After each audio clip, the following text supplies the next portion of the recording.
Good evening, Bench V. Thank you so much.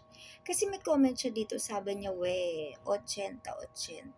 Napag-alaman natin dahil sa ating pananaliksik. Napag-alaman natin ang totoong ibig sabihin ng 80-80. Ito ang ibig sabihin. An angel number 8080 appears when your angels want you to know that you're on the right track. Hala.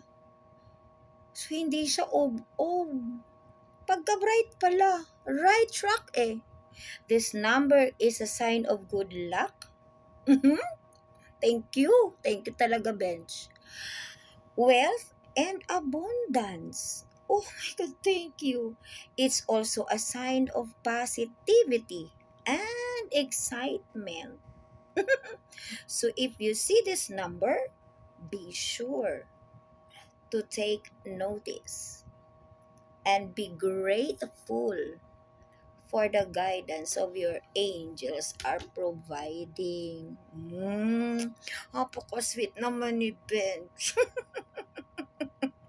Thank you So sa lahat po na magsasabi ng 80-80 sa aking mga content, lalo na pag ako po ay nagla-live streaming, salamat po. Ang 80-80 pala ay ang ibig sabihin that your angels want you to know that you're in the right track. Makaligo na nga.